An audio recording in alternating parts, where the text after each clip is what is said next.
1724년 8월 25일 밤 창덕궁 환경전에서 한 남자가 숨을 거두었습니다. 그의 나이 겨우 37세. 그는 조선의 20대 임금 경종이었습니다. 그런데 이상합니다. 왕이 승하했는데 궁궐은 슬픔보다 공포에 휩싸였습니다. 신하들은 서로를 의심의 눈초리로 바라봤고 왕비는 혼자 방에 갇혀 울부짖었으며 새로운 왕 영조는 즉위하자마자 피해 숙청을 시작했습니다. 도대체 무슨 일이 있었던 걸까요? 왜 한 왕의 죽음이 조선 역사상 가장 참혹한 정치 보복극의 시작이 되었을까요? 오늘 우리가 다룰 이야기는 한 병약한 왕의 개인적 비극이 어떻게 전 국가를 피로 물들인 권력투쟁으로 번졌는지, 그리고 왕의 가장 사적인 공간, 침실이 어떻게 가장 공적인 정치의 무대가 되었는지에 관한 이야기입니다. 이것은 단순한 역사 이야기가 아닙니다. 이것은 권력과 신체, 사생활과 국정, 개인과 국가의 경계가 무너지는 순간에 대한 이야기입니다. 시작하겠습니다. 경종은 태어날 때부터 불행했습니다. 688년, 그는 숙종과 장희빈 사이에서 태어났습니다.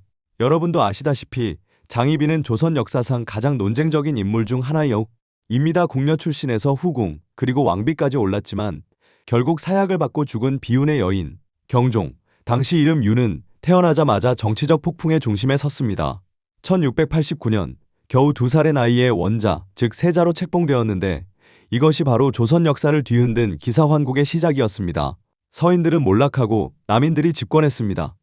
모든 것이 이 작은 아이, 경종을 중심으로 돌아갔습니다. 그러나 1701년, 경종이 14세가 되었을 때 그의 어머니 장희빈은 사약을 받고 죽었습니다. 상상해보세요. 14세 소년이 자기 어머니가 사약을 받아 죽는 것을 지켜봐야 하는 상황을, 그것도 아버지인 왕의 명령으로. 많은 역사학자들은 경종의 평생에 걸친 심리적 불안과 신체적 허약함이 바로 이 어린 시절의 극심한 트라우마에서 비롯되었다고 봅니다. 경종실록에는 경종이 평생 놀라는 병, 즉 경질에 시달렸다고 기록되어 있습니다. 작은 소리에도 깜짝 놀라고 밤에 악몽에 시달리며 항상 불안과 공포 속에서 살았다는 것입니다. 설상가상으로 경종에게는 이복 동생이 있었습니다. 바로 연인군, 훗날의 영조입니다. 연인군은 숙종과 숙빈 최씨 사이에서 태어났는데 경종과는 완전히 대조적이었습니다. 경종은 병약하고 내성적이며 심리적으로 불안정했습니다. 반면 연인군은 건강하고 활달하며 총명했습니다. 숙종은 살아생전에 이 문제로 고민했습니다. 만약 경종이 즉위해도 후사를 낳지 못하면 어떻게 되나? 만약 경종이 일찍 죽는다면? 1719년, 숙종은 결국 연인군을 연령군으로 승격시키며 사실상 후계 서열 2위로 공식화했습니다. 이 결정이 앞으로 벌어질 모든 비극의 씨앗이 되었습니다. 1720년 6월, 숙종이 승하하고 경종이 즉위했습니다. 그의 나이 33세. 그러나 즉위 소식을 듣는 순간부터 조정은 두 개의 파벌로 나뉘었습니다. 노론은 이렇게 주장했습니다. 왕이 병약하고 후사가 없으니 당장 연인군을 왕세제로 책봉해야 한다. 소론은 반박했습니다. 왕이 아직 젊고 왕비도 계시니 후사를 기다려야 한다. 성급한 왕세제 책봉은 왕권 모독이다. 주목해야 할 것은 이 논쟁의 본질입니다. 표면적으로는 국가의 안정을 위한 논쟁처럼 보였지만 실제로는 왕의 가장 사적인 영역, 그의 건강 상태, 성생활, 자식을 낳을 능력이 공론화되었다는 것입니다. 왕의 침실이 문자 그대로 정치의 무대가 된 것입니다. 1721년, 노론의 거두 김창집이 상소를 올립니다. 전하, 나라의 안위를 위해 연인군을 왕세제로 책봉하소서. 경종은 거부했습니다. 과인이 아직 젊고 왕비도 건강하다. 시기상조다. 그러나 노론은 포기하지 않았습니다. 그들은 계속해서 압박했고 경종의 건강 문제를 거론하며 사실상 왕을 무능력자 취급했습니다. 경종은 굴욕감을 느꼈습니다. 본인의 남성성, 생식 능력, 왕으로서의 자격이 조정 대신들 앞에서 공개적으로 의심받는 상황. 그는 분노했고 동시에 깊은 수치심을 느꼈습니다. 결국 1721년 8월, 경종은 연인군을 왕세제로 책봉했습니다. 그러나 이것은 경종의 자발적 선택이 아니었습니다. 이것은 노론의 정치적 압박에 굴복한 결과였습니다. 그리고 바로 그 다음 달, 경종은 돌연 태도를 바꿉니다. 소론의 목소리를 듣기 시작한 것입니다. 소론의 영수 김일경이 말했습니다. 전하, 노론은 전하를 무능력자 취급하고 연인군을 왕으로 만들려는 역모를 꾸미고 있습니다. 그들은 전하께서 후사 없이 일찍 돌아가시기를 기다리고 있습니다. 이 말은 경종의 가장 깊은 불안을 건드렸습니다. 1721년 10월부터 시작된 신임사화. 경종은 노론에 대한 대대적인 숙청을 명령했습니다. 김창집 사형, 이이명 사형, 이건명 사형, 조태채 사형, 그리고 수십 명의 노론 인사들이 유배되거나 처형되었습니다. 왜 이렇게 가혹했을까요? 표면적으로는 영모라는 명분이었지만 실제로는 경종의 개인적 분노와 굴욕감이 폭발한 것이었습니다. 자신의 가장 사적인 약점, 불임과 건강 문제를 공개적으로 조롱당한 왕의 복수였습니다. 경종에게는 두 명의 왕비가 있었습니다. 첫 번째 왕비는 단위왕후 심씨였습니다. 그러나 그녀는 경종이 즉위하기 전인 1718년에 이미 세상을 떠났습니다. 그녀는 자식을 낳지 못했습니다. 경종실록에는 단위왕후의 죽음에 대한 자세한 기록이 없습니다. 단지 병으로 돌아가셨다고만 되어 있죠. 하지만 후대 학자들은 그녀가 후사를 낳지 못하는 극심한 스트레스로 심리적 신체적으로 쇠약해졌을 가능성을 제기합니다. 조선시대 왕비의 가장 중요한 임무는 왕자를 낳는 것이었습니다. 특히 경종처럼 정치적으로 불안한 위치에 있는 왕의 왕비라면 더욱 그랬습니다. 경종이 즉위한 후 그는 선의왕후 어씨를 새 왕비로 맞이했습니다. 그녀는 겨우 15세였습니다. 경종이 33세였으니 18세 차이였습니다. 상상해보세요. 15세 소녀가 갑자기 왕비가 되어 전 국가가 자신의 배에서 왕자가 나오기를 기다리는 상황을. 조정 대신들은 매달 그녀의 월경 주기를 보고받았고 왕과의 동침 일정을 기록했으며 임신 징후가 있는지 날마다 감시했습니다. 승정원 일기에는 실제로 왕비의 건강 상태와 생리 주기에 대한 보고가 남아 있습니다. 왕비의 가장 사적인 신체 리듬이 국가의 공식 기록으로 남겨진 것입니다. 그러나 선의왕후는 끝내 자식을 낳지 못했습니다. 이것이 경종의 문제였는지 왕비의 문제였는지는 알 수 없습니다. 당시 의학기술로는 판단할 수 없었으니까요. 하지만 한 가지는 분명합니다. 이 부부의 가장 사적인 실패가 조선 정치 전체를 뒤흔든 공적 위기가 되었다는 것. 왕의 침실에서 일어나는 일, 혹은 일어나지 않는 일이 곧 국가의 운명을 결정했다는 것. 1724년 8월 20일, 경종은 갑자기 병이 악화되었습니다.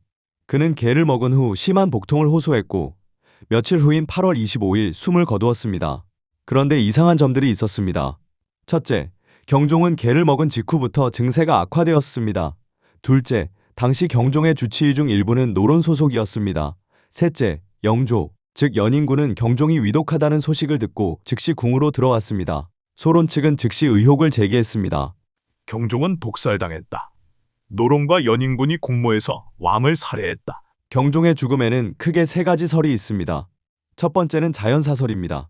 경종은 원래 병약했고 개는 단지 우연이었다는 것입니다. 극심한 스트레스와 만성질환으로 인한 자연사라는 주장이죠. 두 번째는 독살설입니다. 노론이 영조를 왕위에 앉히기 위해 경종을 독살했다는 것입니다.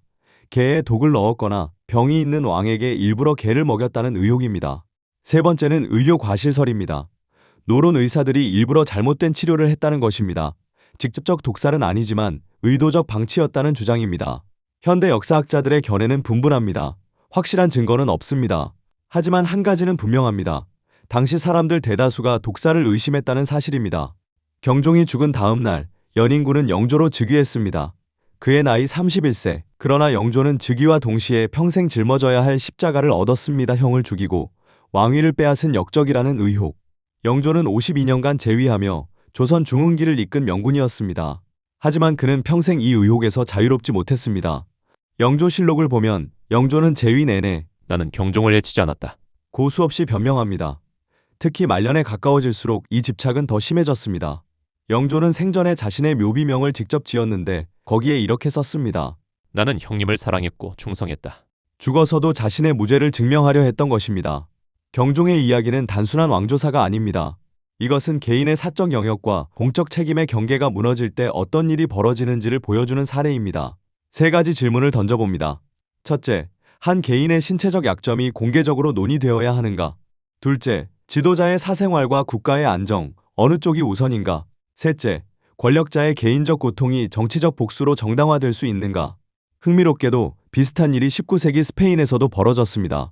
페르디난드 7세는 4번 결혼했지만 오랫동안 후사를 얻지 못했습니다. 그의 건강 문제와 후계 문제는 스페인 정치를 양분시켰고 결국 카를로스 전쟁이라는 내전으로 이어졌습니다. 경종과 놀랍도록 닮아 있습니다. 왕의 신체적 문제가 후계 위기를 불러왔고 그것이 정치 세력을 양극화시켰으며 결국 왕실의 가장 사적인 공간이 정치의 무대가 되어버렸다는 점에서 말입니다.